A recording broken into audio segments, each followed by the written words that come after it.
What up, YouTube? It's your boy JKG Brandon. We're back on the Freezes23 account.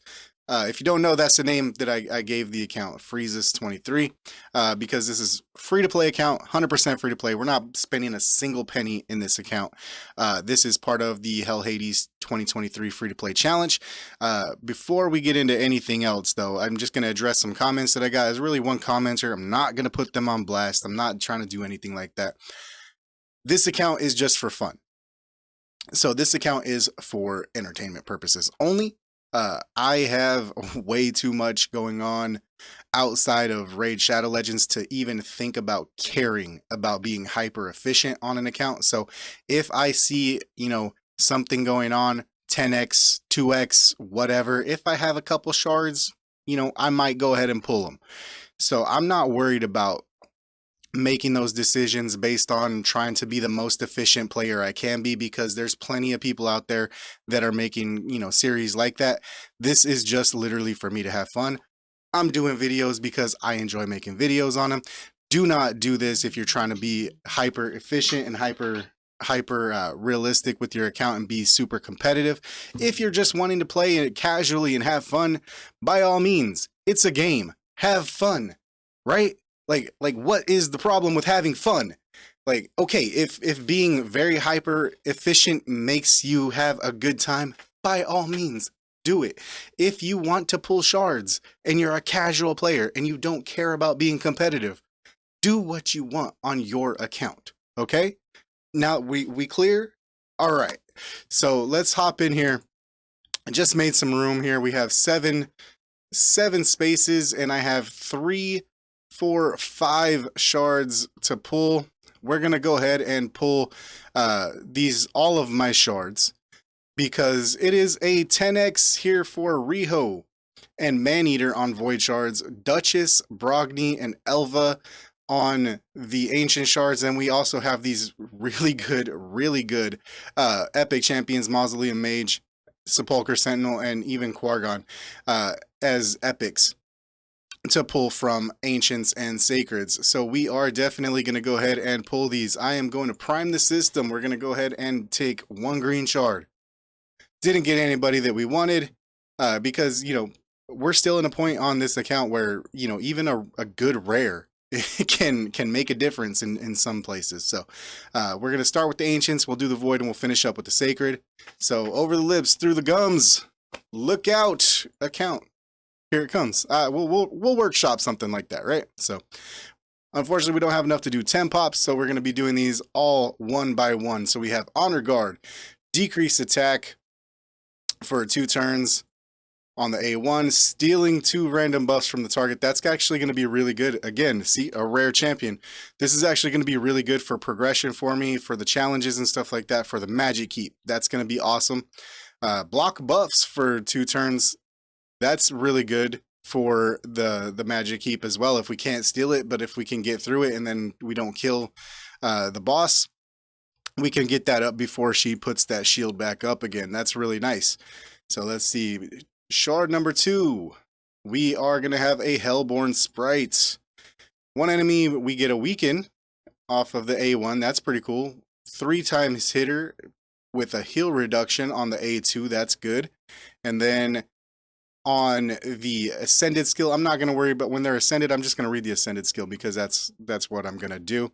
Increased duration of all ally buffs by 1 turn, then place increased crit rate on all allies for 2 turns. That's actually a really good A3 skill. It is on a 3-turn cooldown. So that's a really good skill. Will we use that? I'm not sure. I don't think we're in a spot where that's going to be something where we're going to be really going for it. Hatchet Slinger. 1 enemy 2 times. Ignore 15% of defense if this champion is 50% HP or higher. 10% chance of placing a stun. Very low chance on that stun. Place unkillable on himself for 2 turns. And 5% chance of counterattacking when hit. 25% chance when getting hit with a critical hit. So that's pretty cool. I don't know if we're going to use Hatchet Slinger. It's not really something I'm worried about. We do have the Guaranteed Champion event that is live currently along with the 10x. However, you do have to get 40. You have to pull 40 Void Shards to get a Kemptum. Really cool looking champion. A lot of the content creators have done spotlights on this champion already. So if you want to see those, go ahead and hit those guys up to see, you know, if you have the 40 void shards and you do want to go ahead and pull for this champion, by all means, you know, it's your account. So we only have one void shard, so we're definitely not going to hit that guarantee. So let's go ahead and see what we get. So really what we're looking for is multi-hit A1s, turn meter reduction for Fire Knight. Really would love an AoE HP burn, counterattack, you know the deal, right? So with Retainer, Retainer has 40% chance placing the big decreased defense on the A1. Heals this champion by 40% of their max HP, places counterattack on himself, and attacks one enemy, decreases turn meter by 50% if the target's turn meter is fully depleted, places a sleep debuff for 1 turn. And we do also get a Faction Crypt's aura by 19%. This guy could actually help Kale in our Dark Elves faction wars. So I might actually take that guy up to, you know, to a little bit. We're not going to go past anywhere past, you know, 50. That way we could use him as a 5-star chicken when the time comes, right? So but until that point, I think he could actually help Kale in the faction wars, clearing some of those bosses out, because right now Kale is my only dark elf, and he's doing work, but you know, he needs help. So on our sacred, who did we get? We got Tagore. Let's see, 1 enemy 2 times, place increased defense buff for 2 turns on the ally with the lowest current HP. I would love that if it was an AoE.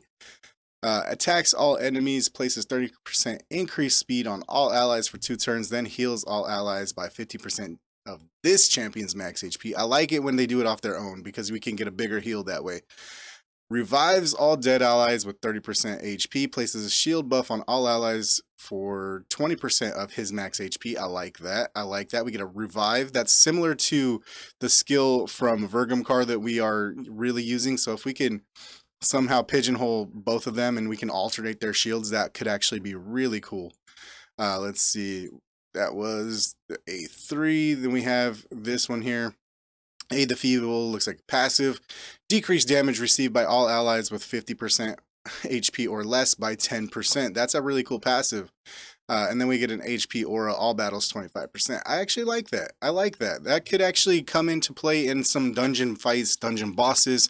I don't think it's going to go anywhere in like in the clan boss team. I really enjoy my clan boss composition at the moment. We're at a spot where we're able to do, just ran this here this morning. We got 1 point, let me make sure it's out some from behind my head. We did 1.27 million on the normal boss. We've been taking down easy and normal the last few days on a regular basis. We're moving into hard, so that's really cool. But you can kind of see my team is pretty simple, right? Poisons and poison sensitivity from Frozen Banshee and Kale. We get decreased attack, HP burn, and the 5% damage reduction from Coffin Smasher. We get the speed boost from Deacon, defense down, and a leech from Deacon as well. And then Vergamkar is giving us defense down as a backup to Deacon, and then we're also getting, he does cleanse a debuff, so if we do get hit by a debuff, Vergamkar can actually knock that off of us, and he gives us a shield on a rotation as well, which comes in really handy. He's usually one of the last ones to die because he is very tanky, and I don't even really have good gear on him yet. It's like, I think he's still only rocking like level 8 gear, but Vergamkar has become really a really awesome early game carry. So if you do pull a Vergamkar early, from first-hand experience now, Vergamkar is pretty awesome to carry your team. That being said, guys, that's going to be the end of this video.